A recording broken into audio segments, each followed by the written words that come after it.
এখন আমি আরেকটি কথা বলতে চাচ্ছি যে আমি দেখলাম বাংলাদেশের পত্রপত্রিকা টেলিভিশন ইত্যাদি খুব করে কথা বলছে যে বিএনপির নেতৃত্ব নিয়ে অনেক কথা বলে, বিএনপির আন্দোলনের পরাজয় নিয়ে অনেক কথা বলে।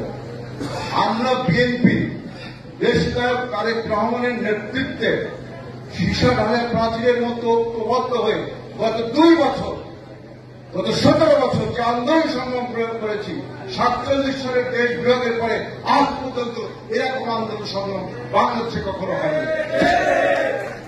গত 28 অক্টোবর দেশ নায়ক তারেক রহমানের আহ্বানে 10 লক্ষ লোকের সমাবেশ হয়েছে ঢাকা শহরে, কিন্তু গভর্নমেন্ট ন্যাশনালিস্ট, গভর্নমেন্টের ল এনফোর্সিং এজেন্সি যে সাউন্ড মিনিটটা আপনার ক্র্যাকডাউন করেছে আমাদের সমাবেশের উপর, জনগণের সমাবেশের উপর।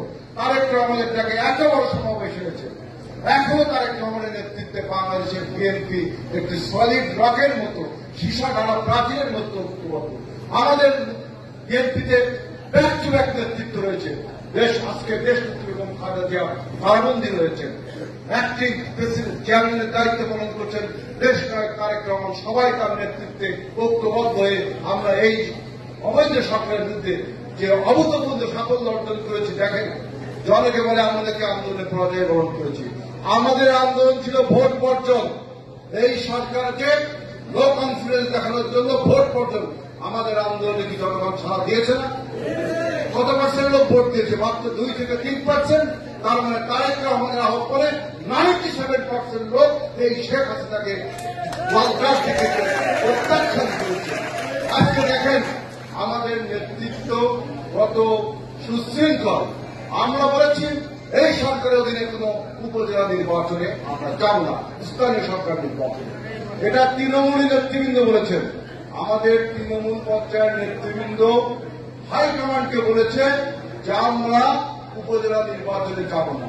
তৃণমূলের নেতৃবৃন্দ এখানে অনেকে আছেন, আমি একজনের কথা বলবো। আমাদের সভাপতি আমির এজাজ খান, বিএনপির সভাপতি জেলার চেয়ারম্যানের সাথে কথা হয়েছে। সে চেয়ারম্যানকে বলেছে যে উপজেলা নির্বাচনে আমরা যাওয়া ঠিক হবে না। আপনি জিজ্ঞেস করবেন আমাদের মহানগরীর আমাদের জেলার সেক্রেটারি বাপ্পি, আপনারা জানেন সে জেলে রয়েছে, এই বিষয়টা পরে বলবো, বাপ্পির সাথে হয়তো কথা হবে। এমন এখানে আরো যদি ডিস্ট্রিক্ট প্রেসিডেন্টরা থেকে থাকেন, তারা সবাই বলেছে আমাদের হাইকমান্ডকে তৃণমূল পর্যায়ের নেতৃবৃন্দ উপজেলা নির্বাচনে যেতে রাজি নয়, এবং এই নির্বাচনে যাওয়া মানে আপনার শেখ হাসিনার অবৈধ হাসিনাকে বৈধতা দেওয়া। সুতরাং তৃণমূলের নেতৃত্বের সিদ্ধান্তের ফলে আমাদের হাইকমান্ড বলেছে যে উপজেলা নির্বাচনে আমরা অংশগ্রহণ করব না। যারা যারা উপজেলা অংশগ্রহণ করেছে তাদেরকে আমরা বহিষ্কার করেছিলাম। আর অন্যদিকে আওয়ামী লীগ দেখেন, শেখ হাসিনা বলেছে যে কোন আত্মীয় স্বজন, ভাই বন্ধু, তার যে জ্ঞাতি গোষ্ঠী, এরা নাকি কেউ নির্বাচন করতে পারবে না। বলেছে না শেখ হাসিনা? বলেছে নাকি বলেনি? তারপরেও শেখ হাসিনার অর্ডারকে ভায়োলেট করে কি তার প্রত্যেক এমপি মন্ত্রী তাদের আত্মীয় স্বজনরা নির্বাচন করছে না? ঠিক সেই শেখ হাসিনাকে তাদের প্রতি কোন ব্যবস্থা নিতে পেরেছে? সুতরাং বলতে চাই, নেতৃত্বের সংকট রয়েছে আওয়ামী লীগে, নেতৃত্বের সংকট রয়েছে আওয়ামী লীগে। যে আওয়ামী লীগের নেতৃত্বকে তৃণমূল পর্যায়ে তোরাই কেয়ার করে না। শেখ হাসিনা নির্দেশ দিচ্ছে একটা, হচ্ছে আর একটা। তিনি বলেছেন আত্মীয় স্বজন নির্বাচন করতে পারবে না, সমস্ত আত্মীয় স্বজন নির্বাচন করছে।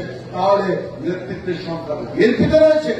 বরং বিএনপি সলিড রকের মতো দেশ নায়ক তারেক রহমানের নেতৃত্বে আমরা আন্দোলন এবং সংগ্রাম চালিয়ে যাব।